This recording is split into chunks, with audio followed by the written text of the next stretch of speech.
പട്ടികജാതി പട്ടികവർഗ വിഭാഗങ്ങളുടെ ക്ഷേമവുമായി ബന്ധപ്പെട്ട് നടത്തിയ നിയമസഭാ സമിതി തെളിവെടുപ്പിൽ 17 പരാതികൾ പരിഗണിച്ചു. ചെയർപേഴ്സൺ കെ ശാന്തകുമാരിയുടെ അധ്യക്ഷതയിലായിരുന്നു തെളിവെടുപ്പ്.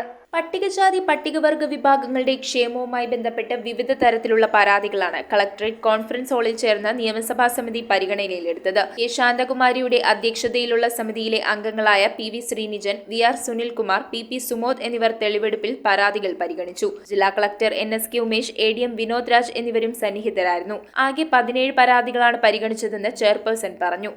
17 പരാതികളാണ് 2007 മുതൽ 2004 മുതൽ വിവിധ ഘട്ടങ്ങളിലായിട്ട് പല ഡിപ്പാർട്ട്മെൻറ്റുകളടക്കം ഈ അപേക്ഷയുടെ മേൽ റിപ്പോർട്ട് നൽകാത്തതും പുനഃഹർജി നൽകിയതുമായിട്ടുള്ള പരാതികളാണ് ഇന്ന് 17 നമ്മൾ എടുത്തത്.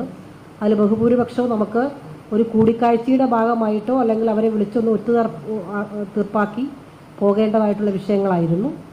അതിലേറ്റവും സമിതി വളരെ ടച്ചിങ് ആയിരുന്നു എടുത്തുള്ള 2 വിഷയത്തിൽ. ഒന്ന്, നമ്മൾ ഈ പെട്രോൾ പമ്പുകളും അതുപോലെ തന്നെ ഗ്യാസ് ഏജൻസികളും അടക്കം പട്ടികജാതിക്കാർക്ക് സംവരണം നൽകുകയും എന്നാൽ അവർക്ക് നൽകാതിരിക്കുകയും ചെയ്യുന്ന വളരെ ഗൗരവതരമായിട്ടൊരു വിഷയം ഞങ്ങൾ ഇന്ന് കൃഷ്ണദാസ് എന്ന് പറയുന്നൊരു പരാതിക്കാരിലൂടെ നമ്മുടെ എറണാകുളം ജില്ലയിൽ കണ്ടെത്തിയിട്ടുണ്ട്.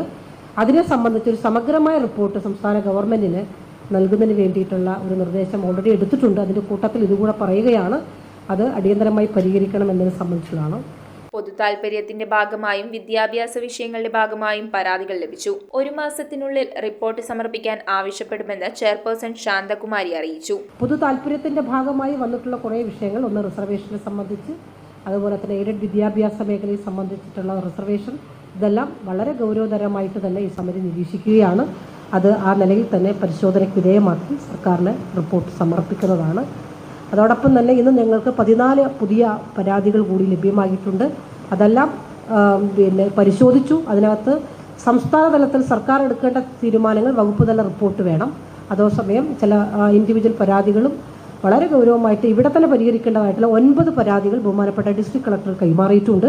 അത് അടിയന്തരമായി പരിഹരിക്കുന്നതിന് വേണ്ടിയിട്ടുള്ള നിർദ്ദേശങ്ങൾ കൊടുത്തു. എറണാകുളം ജില്ലയിൽ പരിഹരിക്കേണ്ട 9 പരാതികൾ ജില്ലാ കളക്ടർക്ക് കൈമാറി. കൂവപ്പടി ഗ്രാമപഞ്ചായത്തിൽ പട്ടികജാതി വിഭാഗങ്ങൾക്കായി നിർമ്മിച്ച 3 ഫ്ളാറ്റ് സമുച്ചയങ്ങൾ അടിയന്തരമായി കൈമാറുന്നത് സംബന്ധിച്ച് തീരുമാനമെടുക്കാൻ സമിതി നിർദ്ദേശിച്ചു. വല്ലാർപാടം പനമ്പുകാട് കോളനിയിൽ അർഹതപ്പെട്ടവർക്ക് പട്ടയം, പരമ്പരാഗത ഈറ്റത്തൊഴിലാളികളുടെ ഈറ്റക്ഷാമത്തിന് പരിഹാരം തുടങ്ങിയവ ഉൾപ്പെടെ വിവിധ തരത്തിലുള്ള പരാതികൾ സമിതിക്ക് മുമ്പാകെ എത്തി. തെളിവെടുപ്പിന് ശേഷം സമിതി അംഗങ്ങൾ ആലുവ പ്രീമെട്രിക് ഹോസ്റ്റൽ ഉൾപ്പെടെ പരിശോധനയും നടത്തി. News bureau, Ernakulam. ഈ ഓണത്തിന് ഓഫ് ആകാത്ത ഓഫറുകളുമായി city Onam fest season 2. August 22 മുതൽ സെപ്റ്റംബർ 16 വരെ കൈ നിറയെ ഓഫറുകൾക്കൊപ്പം കുട്ടികൾക്കും മുതിർന്നവർക്കുമായി ട്രെൻഡിംഗ് കളക്ഷൻസ് ആണ് ഈ ഓണക്കാലത്ത് സിറ്റി സിൽക്സ് നിങ്ങൾക്കായി ഒരുക്കിയിരിക്കുന്നത്. ഈ ഓണം കുടുംബത്തോടൊപ്പം കെങ്കേമമാക്കാൻ ഇതാണ് മികച്ച അവസരം. ഏവർക്കും സിറ്റി സിൽക്സിന്റെ ഹൃദയം നിറഞ്ഞ ഓണാശംസകൾ.